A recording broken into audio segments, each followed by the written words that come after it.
Hello and welcome to the second channel for Tales from the Trip. I'm your host, Tripkeeper, and on today's video, we're going to be doing Obscure Trip Reports to Fall Asleep to Volume 2. I asked on the poll earlier today, and this is what you guys chose, so this is what we're going to do. We're going to do Frightening Trip Reports again at some point. We're just not going to do it right now, because we're here right now, and yeah, we're here. But before I start, I just want to say thank you to all who showed up at the stream on my main channel with Vivek. That was a good time, good 2.5-hour talk. A lot of topics we covered there. Lots and lots of topics.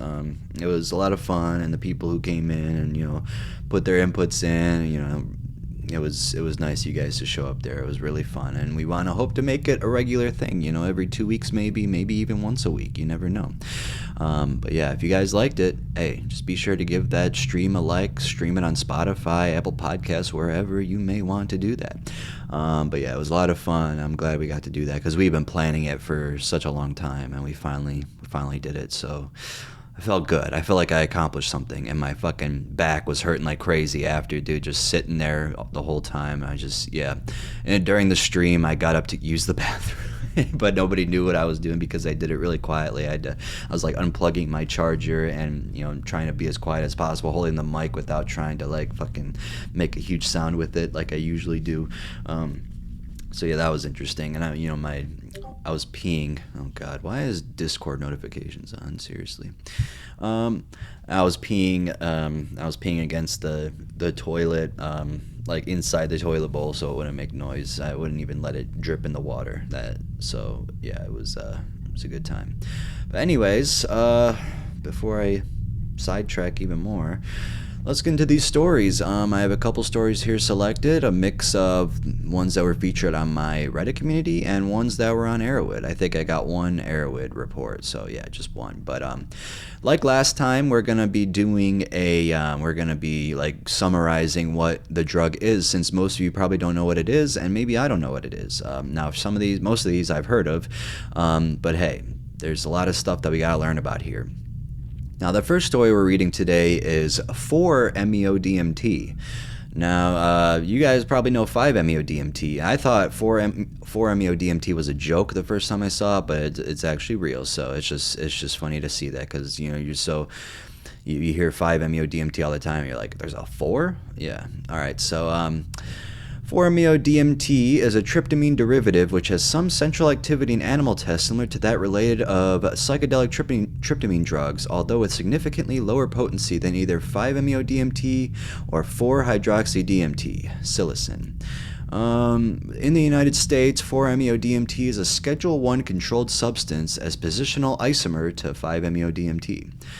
That's all we got on it here, so that's all I'm going to go into. But thank you for that. Let's get right into this story. This one, the user deleted their account, but the name of it is "I'm a college professor. 4-MeO-DMT made me question everything I thought I knew."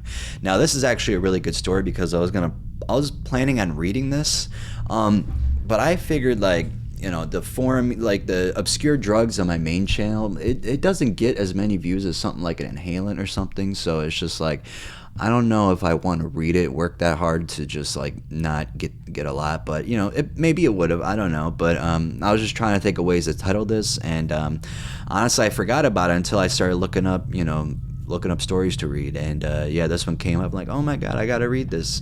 So yeah, this is a little bit longer one, and I think it's actually a really good story. I skimmed through most of it before, and let me turn off Discord. I don't know, I turned off the notifications.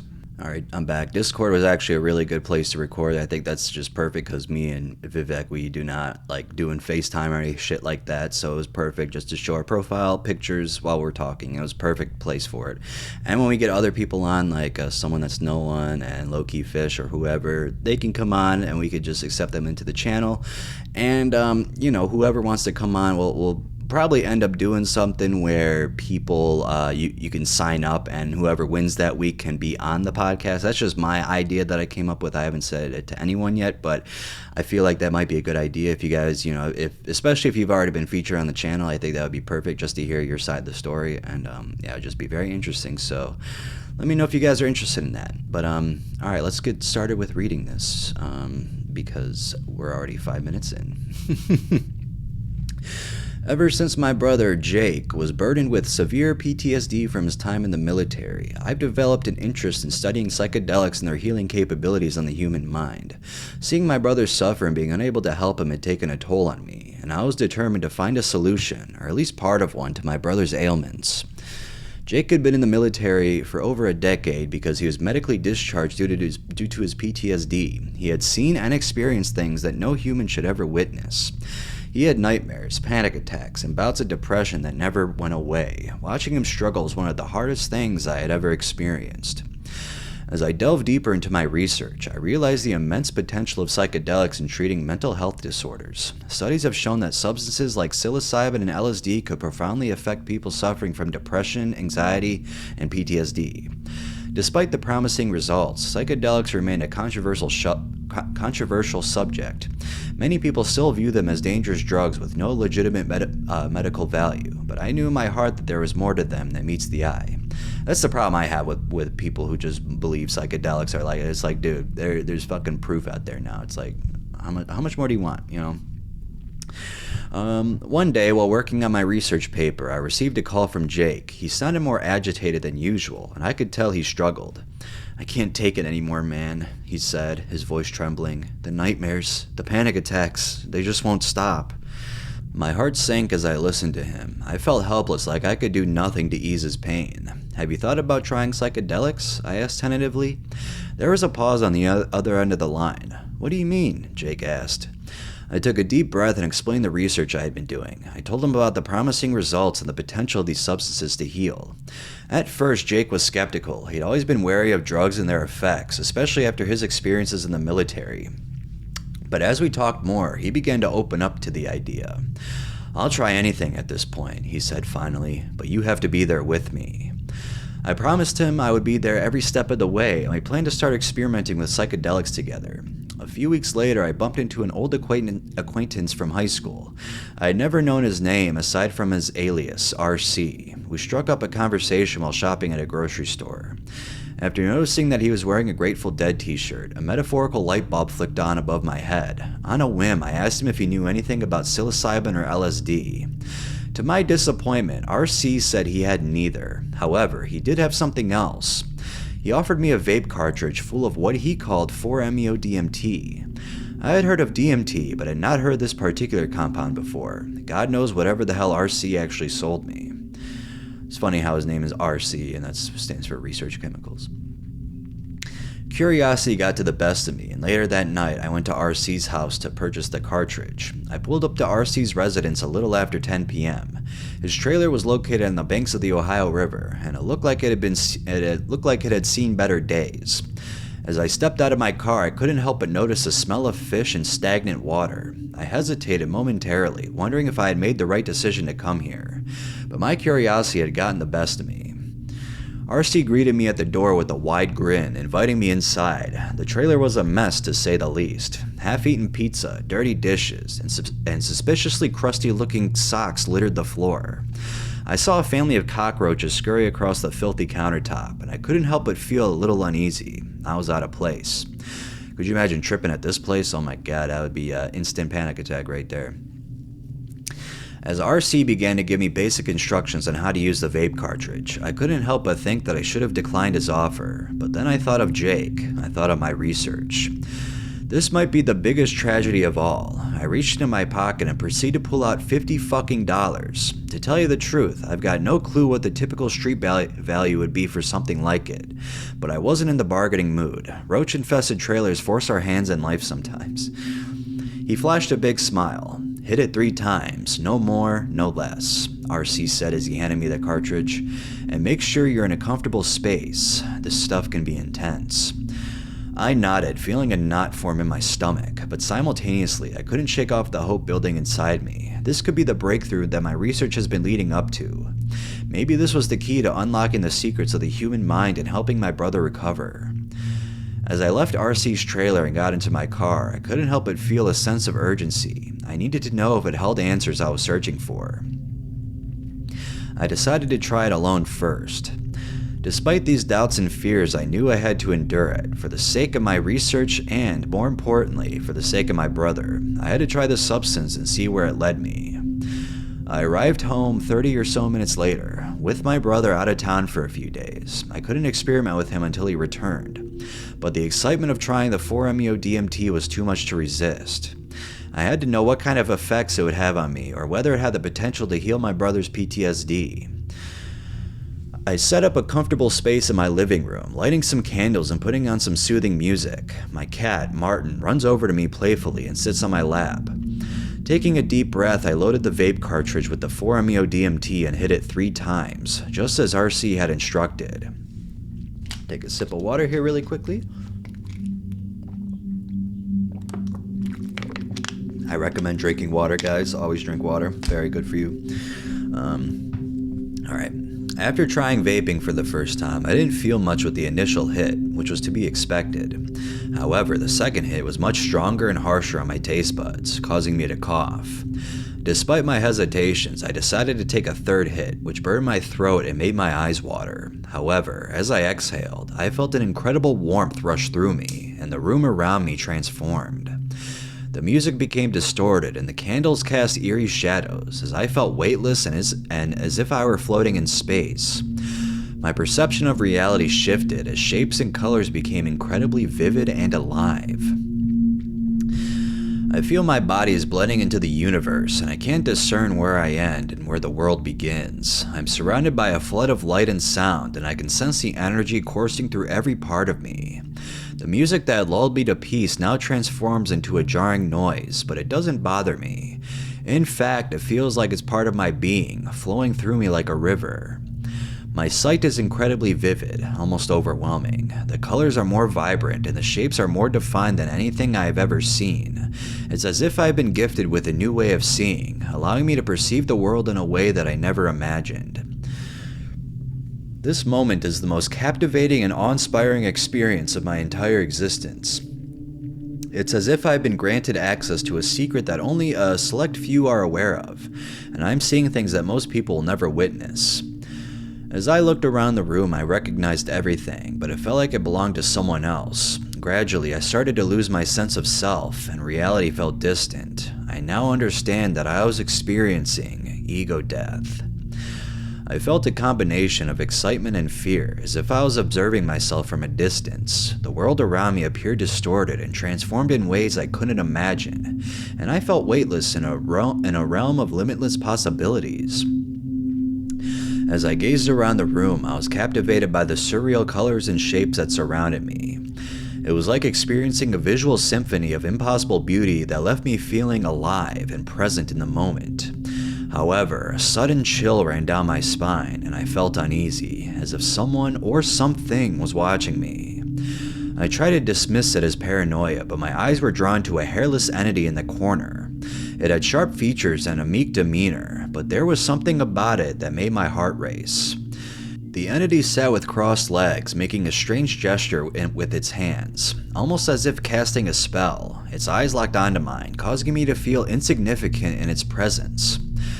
While I was trying to understand the situation, my cat, who had been sitting on my lap, suddenly darted across the room and positioned himself directly in front of the entity. He stared intently at it as the entity raised its long arm just above him. What happened next still gives me chills to this day. My cat slowly extended his paw towards the entity, seemingly attempting to play with it. I was astonished by what I was witnessing. My heart raced as I realized that my cat was interacting with my hallucinations. The entity turned to face me, and its piercing gaze made me feel insignificant and tiny, like a mere speck in comparison to its immense power.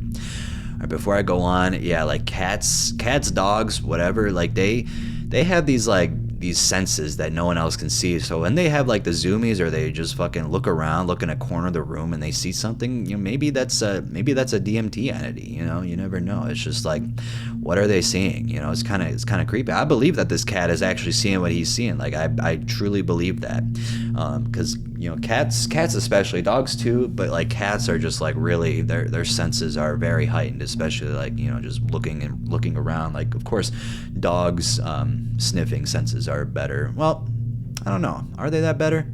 I know cats smelling senses are pretty good too, so I don't know exactly, but yeah, they can sense things. Like Ozzy just looks up in the corner a lot, like there's probably someone watching me there, but I don't want to know. Alright, where was I? Okay, alright. As I observed the interaction between the creature and my feline companion, I started to question the authenticity of my surroundings. Was my mental state deteriorating? Had I caused irreversible harm to my cognitive abilities? A sense of panic overwhelmed me, and I struggled to maintain my sanity. The music I had been playing distorted even more, becoming unrecognizable. The creature continued to play with my cat while its voice echoed in my mind, speaking in an unknown language. It felt like a nightmare, and I longed to wake up from it.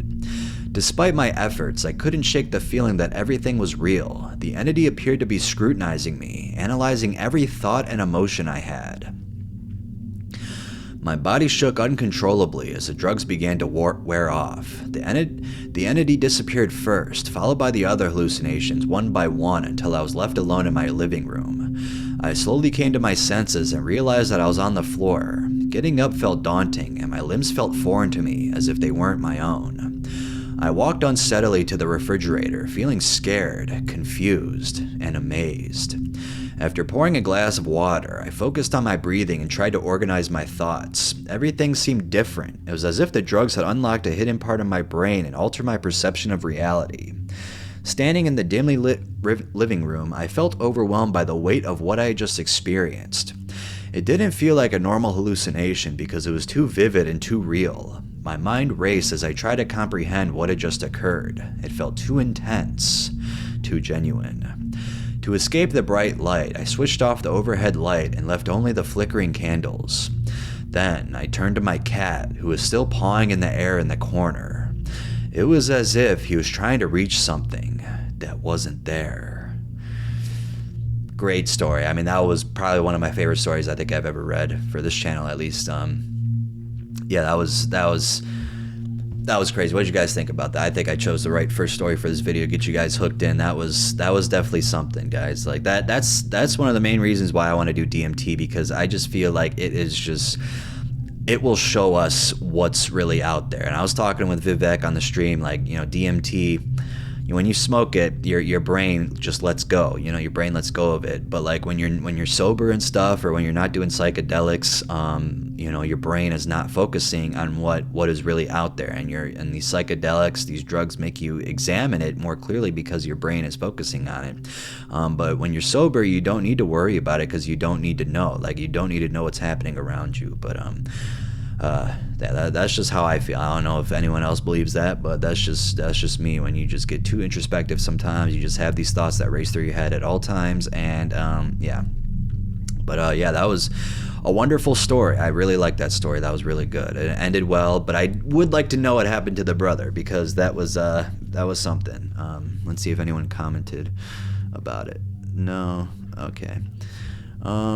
Yeah, maybe it wasn't even 4-MeO-DMT. Maybe it could have been just regular DMT. But I've never done 4-MeO-DMT, so I wouldn't know. But could have just been a regular DMT card. But yeah, well, we're gonna go with it's 4-MeO-DMT though. We're gonna trust the trailer park guy. But yeah, let's move on to the next story.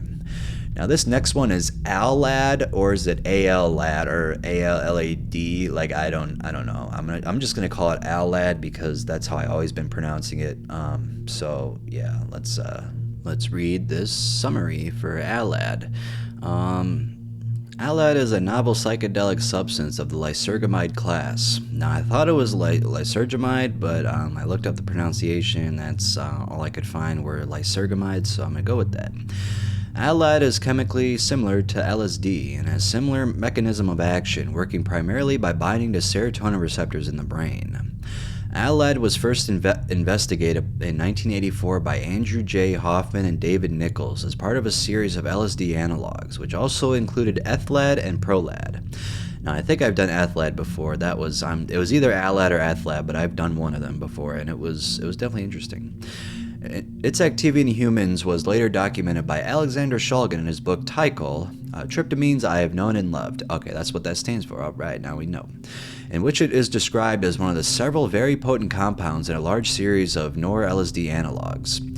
In 2013, Alad appeared for sale on the research chemical market, where it has been commonly marketed alongside lysergamides such as 1P-LSD, ALD52, and Athlad as a legal gray market alternative to LSD.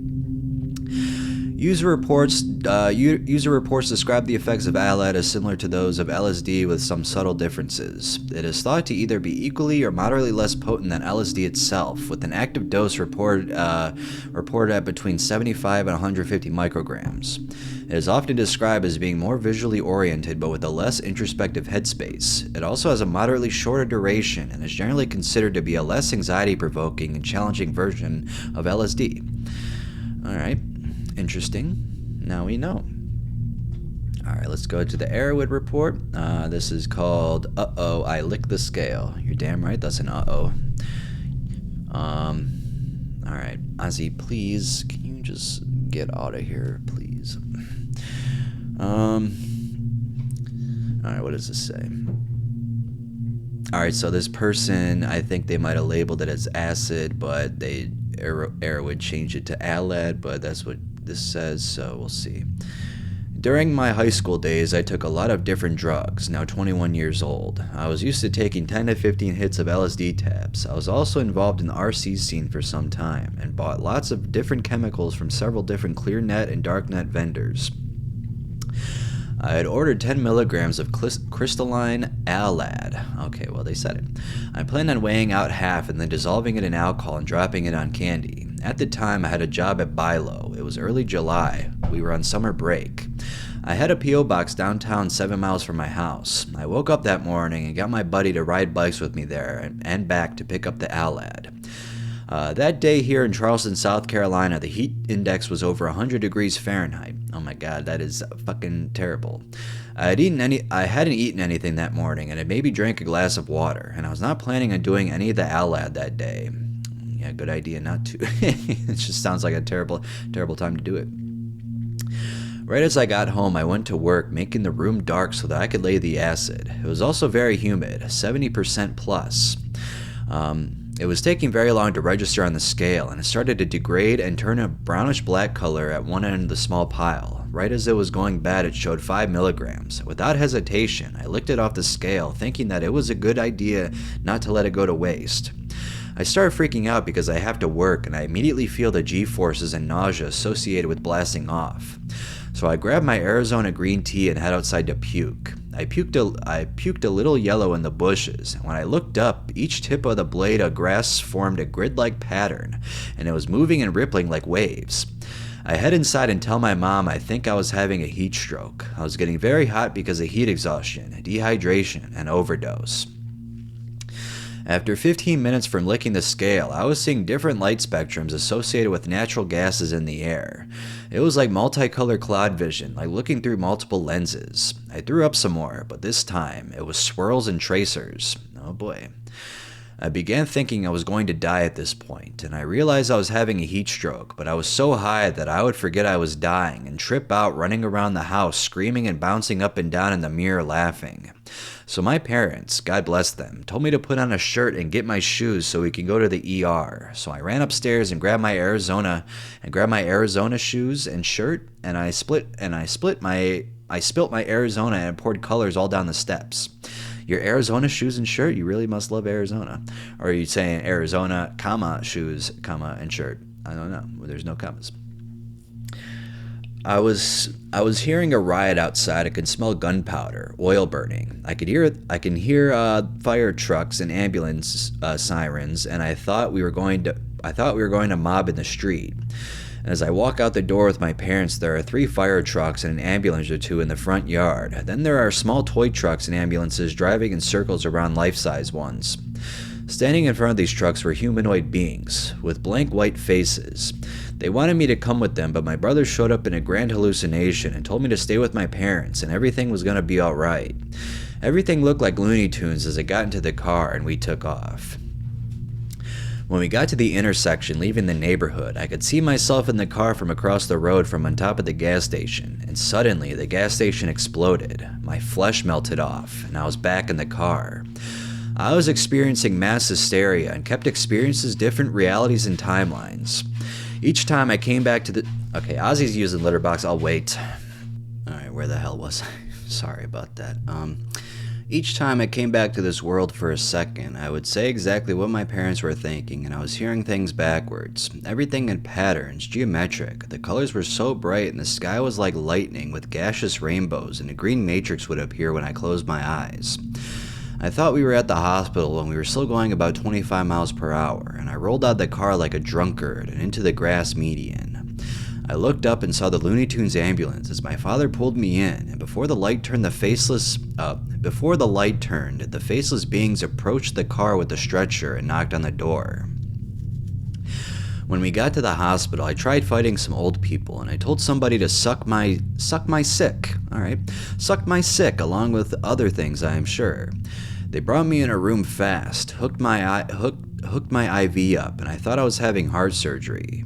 I leaned over to my mom, told her not to tell the nurses or doctor that I was on acid, and then I asked the nurse for a cigarette. I thought my crotch caught fire, and I pulled down my pants in front of the nurse.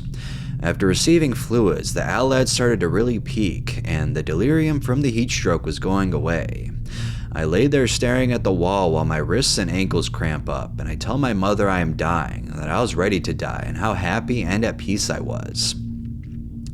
I let go of everything at that moment, and everything melted and was replaced with flowing sand, and there were snakes slithering through the sand, and then a random disco 70s dancer with high tops, an afro, and sunglasses starts dancing across my field of vision, while a disco came down from heaven with some wicked pure light, and then literally I was completely sober other than the residual lethargy.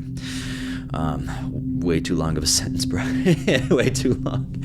We went to Chick-fil-A, and then I stayed awake for like 2 or 3 days. Very important information right there. I have never felt the same since. I have a lower tolerance to the heat now. My anxiety and ADD worsened. I experience manic symptoms ever since. My head and neck shake sometimes uncontrollably. This has gotten far worse after abusing meth and MDMA. I've never felt the same after that day, and most of the time I feel numb, and I had a death wish for a long time. I believe I experienced complete ego death. I've tried sua before and after this experience. I no longer wish to Q myself, and I figured I might as well enjoy my life while I'm here. My brain has healed significantly since then. Please, everyone, if you're going to do acid, get real LSD 25. Take care of your health and nutrition first, and know exactly how much you are taking. Oh no, 5 milligrams, that seems like it wasn't too big of a dose, but it says, Arrowwood, that it is, it's a heavy dose, but when we were reading it in the summary, it wasn't, but, alright. Very interesting story, Alad. How about that? What'd you guys think of that? Alright, this next one was uploaded to my Reddit community today, and I don't know what to think of it, but we're going to read it here because it's a very obscure report, and who knows? Who knows if it's real or if it's fake or what? Maybe, yeah, I'll let you guys be the judge of it. That's why I will not go on the main channel, because the uncertainty there. But this is called litter box huffing trip report. So yeah, huffing litter boxes. You guys know what a litter box is. I don't have to explain it. It's where a cat takes a dump, what Ozzy was just doing, where he takes a piss wherever. And sometimes they could do other things in it, but usually that's what they do. I invented another new way to get high. I was bored home alone today, fiending as usual, trying to figure out how to get fucked up. I thought back to the other day when I took a shit and huffed it out of the toilet. Yeah, okay, that's pretty fake. Alright, this is a fake report, but hey, we're just gonna read it.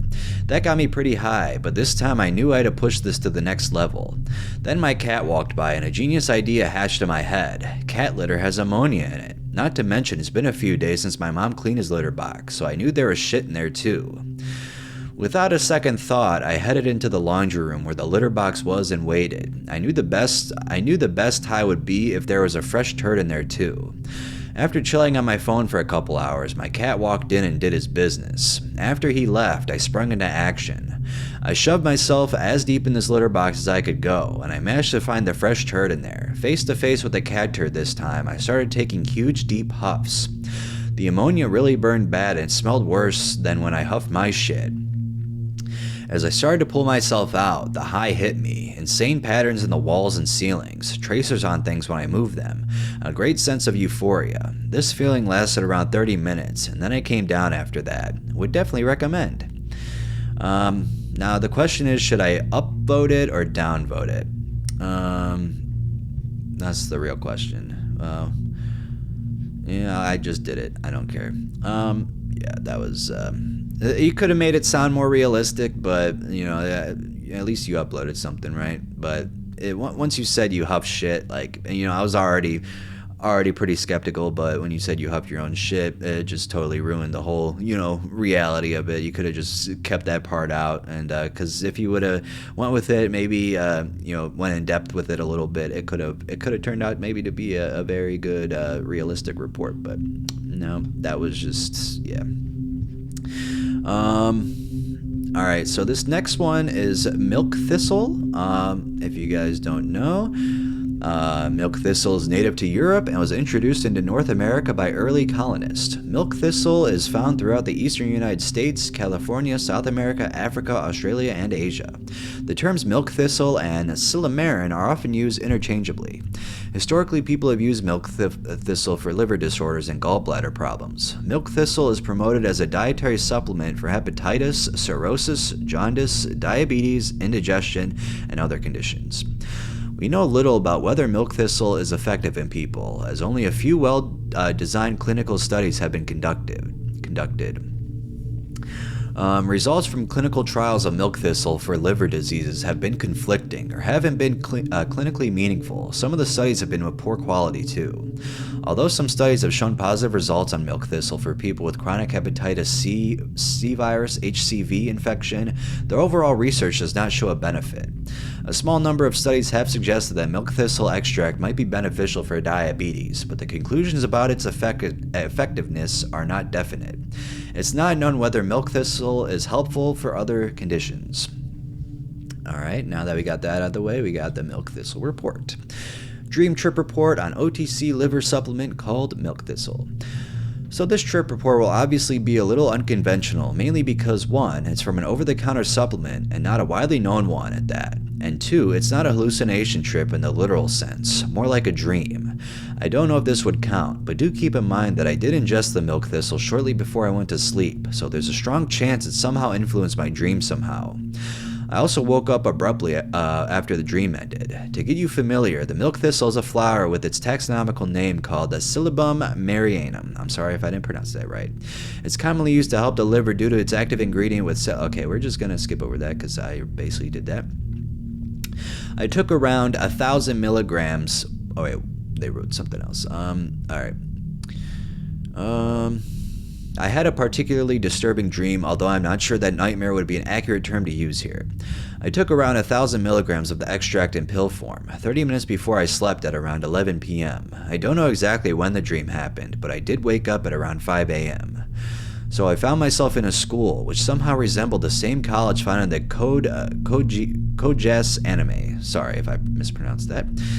Very modern and futuristic, that is. I remember finding myself starting what I presume to be the first day. I was introduced to 3 people, 2 students and 1 professor, who I would end up talking to regularly throughout the day. I developed a strong interest with each of them. Strangely enough, I found myself discussing a lot of topics that I like to discuss a lot in real life with people, like evolutionary biology, the metaphysics and philosophy surrounding mind-body dualism, and other spiritual topics to them. I eventually remembered that there was one test I had to take that day, and I remember that for some reason I did not study. I ended up flunking the test, and that this is where shit hits the fan during the dream. When I walked out of the exam hall door, for some reason I saw the 3 people I met that day parallel to me, directly from the other side of the hall. Their faces were normal at first, but I started noticing that my vision of them were getting blurry and distorted.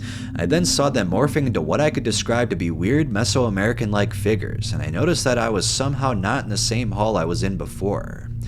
Then there was like a blank cut all of a sudden, and then I found myself and them separated from the other side in some weird room. There were glass windows in between us, and I found them discussing things I couldn't comprehend. All of a sudden, I noticed that for some reason I had a gun in my hand. At that point, I had no idea what was going on. All I noticed was that I eventually heard the sound of the window in front of me break. Then another black screen-like cut happened, and I saw the 3 people I met that day dead on the ground. I did not hear a gunshot, which was very weird. Not knowing what the hell just happened, I just quietly left the room and eventually found myself within a large crowd of students and people who noticed what just happened and were at the scene. I quickly walked out of it because I had no idea what was happening. For some reason after this, I saw flashing images of the 3 people I just somehow killed, and the fucked up part about this was that I first saw normal looking images from their childhood and their current adulthood, but then I would see X's on their eyes and a weird demon-like voice saying, "You did this to them." There was a sort of salvia-like transition, as then the images were changing around like a slideshow, and I felt that everything was warped and a modular part of a monolithic entity or something. I did not know what to make of this. Eventually another screen cut happens, and I find myself sitting outside on a large circle table. Apparently it was break time now, and I was eating some food while I noticed a lot of people playing outside and stuff. For some reason, the atmosphere seemed to resemble that of an elementary school recess ground. Then I noticed that some people would walk down to the same table I was eating at. Eventually, some suspicious-looking people came and asked me about the crime scene that just happened. I told them I had no idea what happened, but they just looked at me like they knew what I was onto. They just sat down and had some lunch. They kind of looked like FBI officers or something, which was really freaky to me. Eventually I noticed that the recess bell would ring soon, so I'd have to go back to class. But then I noticed that the bell would not ring like a typical school bell. It rang almost like a church bell, which was really creepy to me because I heard those are like meant for death or something. I noticed that when I started walking right in front of me to the door, that would lead me to inside the school. I would notice the distance between me and it resetting every given time interval, which was probably around a couple or several seconds. All the while, I noticed that more of the people who were sitting at that table with me would get up and start walking right after me. This cycle would continue until I eventually found a full line of around 7 people walking. All the while, I began to find myself getting increasingly close to the door until I eventually found myself handcuffed by one of the officers. I knew I'd committed a crime and I wasn't going to get away with it. I even heard a female voice saying I would get suspended for what I did. For some reason, I just woke up right after that. I tried doing some research and found that vivid and abnormal dreams were a well-reported side effect of the supplement. It's still not known exactly what it does, but this was a very weird experience for me because I usually don't dream or lucid dream. Perhaps this would be better on Vivek's channel, but I still thought it was a nice experience to share. Well, hey, it's good on the Tripkeeper channel, you know, this is obscure substances for a reason, right? Yeah, my dreams are crazy. I have the craziest dream, but that I'm just imagining that, like I'm imagining my old high school and like I'm just picturing that happening to me. I had a dream the other day where I forgot when it was, but I had a bunch of dreams where like I just wanted to hurt people, and it was really scary because I woke up and I'm like, why am I dreaming that? And I just woke up very scared, and it was people I love too, and it was just like, is this just subconsciously, am I hurting them just like subconsciously, or like what? But yeah, it's terrifying to have these nightmares because you know, I had one last night. I won't go into detail with it because it was very weird, but and sexual. So but yeah, I just yeah, it was interesting.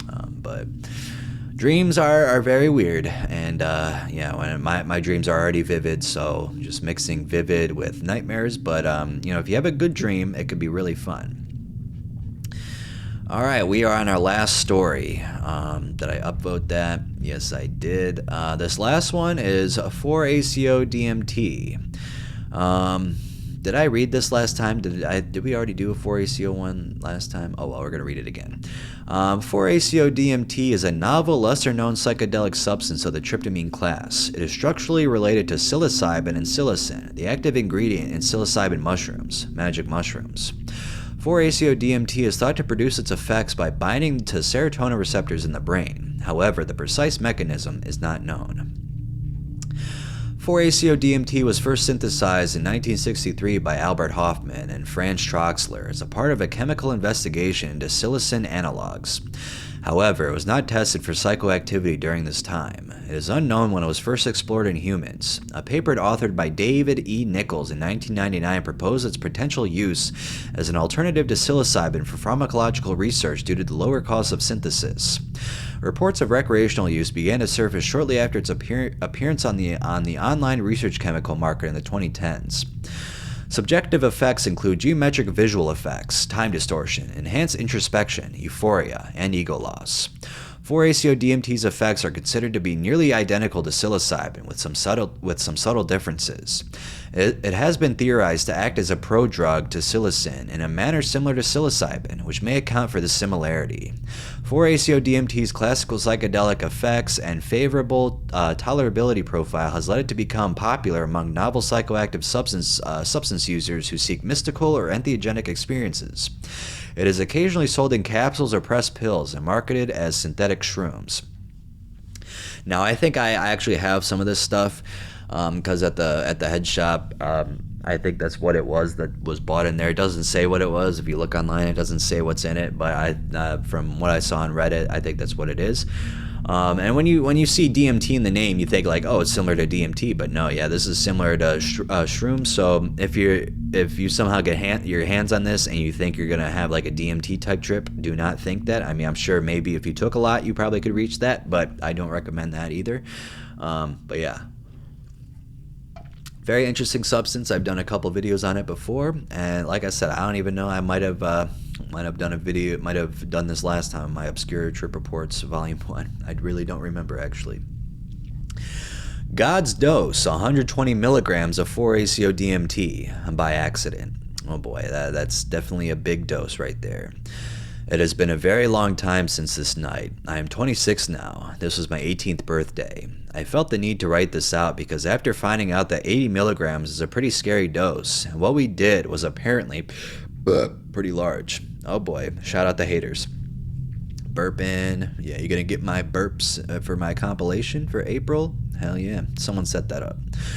It was my 18th birthday. I was living with my girlfriend at the time. I had a party, drinks, weed, etc. My best friend at the time had access to 4-ACO-DMT. I'm pretty sure he was getting it off the dark web, Silk Road era. Shout out Silk Road. I don't know if the scale was wrong or if we were just stupid. We meant to weigh out 10 milligrams as we were told that would be the same as eating about a gram of shrooms. Doing the math now and looking back, we essentially just parachuted an ounce of shrooms. It was not even 10 minutes after we took it that I knew something was up. Our other friend who had taken it with us was completely out of it. They just passed out. Someone ended up taking them home, and that's when things started to get weird. Here we are about an hour from dosing, and time from here on out in the story is completely lost.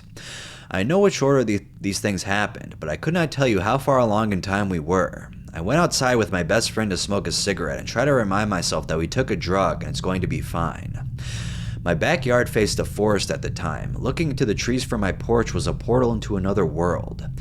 The trees all swirled around like a black hole was eating them. I could see things on the other side trying to invite me in. They didn't seem harmful, but I wasn't that far gone to think I could walk into a portal in my backyard. I went back inside and made everyone who wasn't experiencing whatever was about to happen to leave. After everyone left is when things got really serious. By this time, I couldn't feel my legs anymore. I want to say my entire body, but I remember not being able to walk or speak.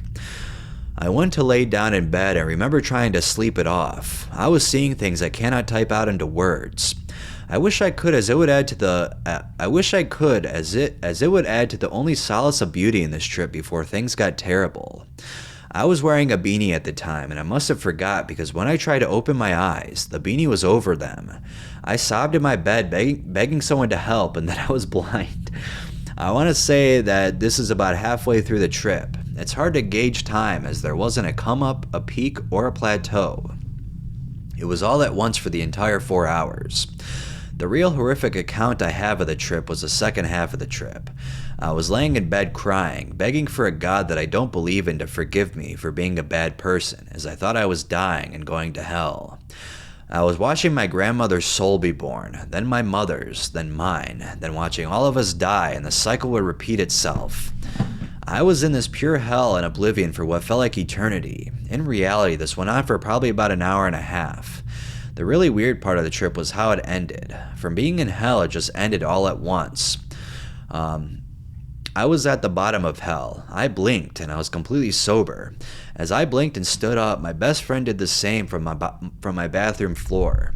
The trip ended the same exact time for us, in the exact same way. After 4 hours, we blinked and it was all over.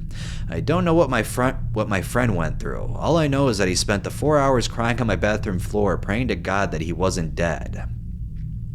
If anyone has any major dose stories about 4ACO, I'd love to hear them, especially if your trip ended the same way, instantly. I've done a lot of drugs in my life, and nothing has ever been that abrupt. Thanks for taking the time to read. Oh, you're welcome.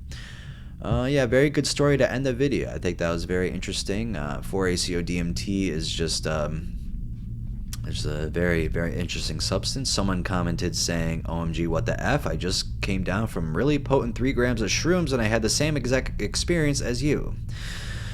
Yeah, just it ending like that, that's kind of crazy. I don't think that's ever happened to me, but if that's happened to you guys, let me know in the comments, because that's very cool to think about. But yeah, that was Obscure Trip Reports to Fall Asleep to. Sorry about the litter box trip report. I thought maybe it would at least be somewhat realistic, but no, it was just completely fake, so I'm sorry for that. I'm not going to take it out because I already took the time to read it. But yeah, let's end the video there, and I hope you all have a wonderful night, and stay tuned for future videos.